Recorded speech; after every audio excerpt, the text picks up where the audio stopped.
this 4-part series, get an inside look on the making of one of the most anticipated titles in gaming history.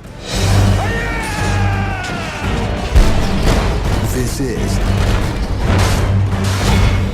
Inside Assassin's Creed 3.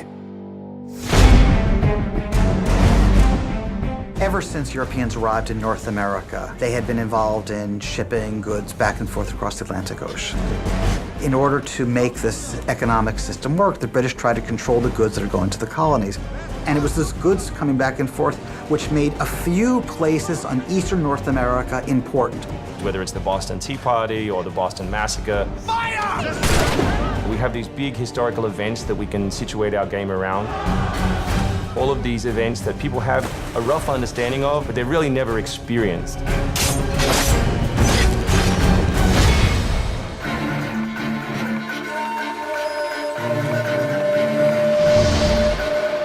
We had to go back and get our historian to find us accurate maps from the era of what Boston and New York looked like. These are actual replicas of the cities. If you're familiar with those cities, you should have that sort of eerie feeling of finding familiar sights. We really wanted to push the animations and just make it look like it's a real living world. As you walk through the crowd, you'll also see animals in the streets. They'd have a pig, they'd just clip his ear in a certain way, and they'd let him go in the street. And then he'd eat garbage, and then when it was time to eat the pig, you'd go and find your pig, and you'd slaughter it and eat your pig. We've got a lot of new ingredients that just bring a new, fresh feeling to the gameplay inside of the cities.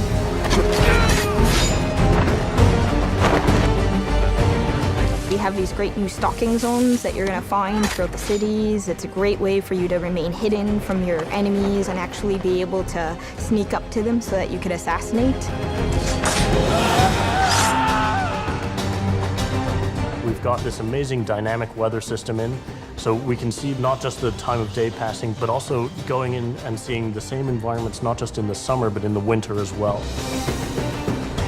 Even though it's a much more condensed area in the city, you actually have to be more careful. There will be carts moving past, so as you're running along the buildings, escaping some snipers, you'll be able to just dive off into a hay cart that's driving past. You'll be able to jump out of that, free run quickly through the streets, through a building, and jump out the other side. See people inside freaking out as you run past through their kitchen.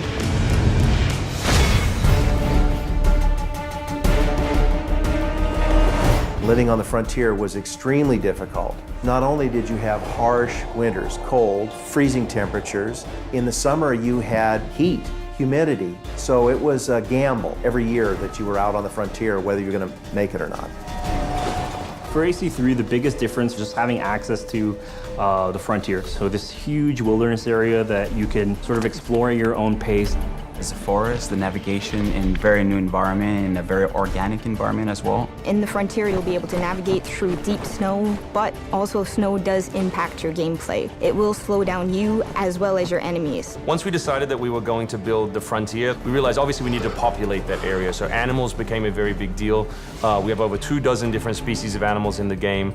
There's an entire hunting loop that you can engage in.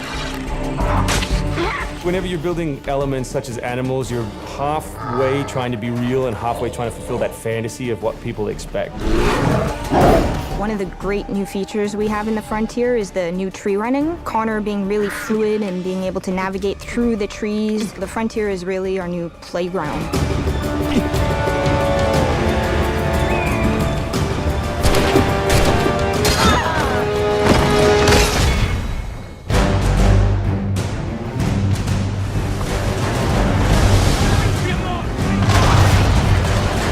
This war at sea was truly a global war and involved not only the British, but the French and the Spanish and the Dutch.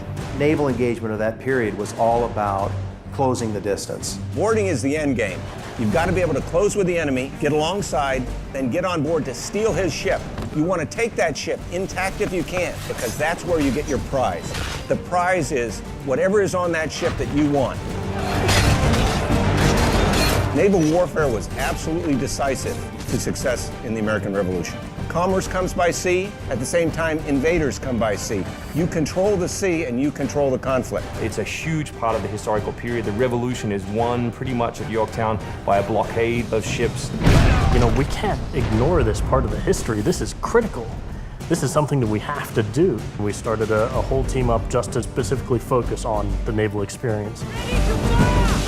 Naval combat has been a huge challenge. The technology of the wind, the water simulation has been a massive undertaking for the team. Initially, we didn't even think it was feasible because it's a big moving structure. It's a full simulation on the high seas where Connor is controlling a ship, he's controlling a crew as well, so he's kind of the master and commander on the ship. Very exciting. I mean, you are on a moving vessel that is very much part of the sea itself.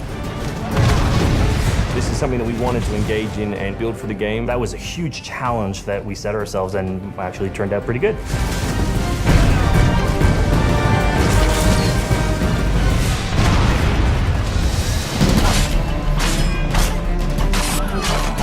If you haven't played any Assassin's Creed games before, we really think this is a great point to get on board. It is a new story, it is a new character. This team is full of people who love making Assassin's Creed, who are delivering just an astoundingly polished and fun experience. As a creator, nothing gets better. To be frank, it just looks great. Seeing all of this coming together at the end, it's amazing. For new fans, really, this is about as good as it gets. It's by far the biggest and best Assassins yet.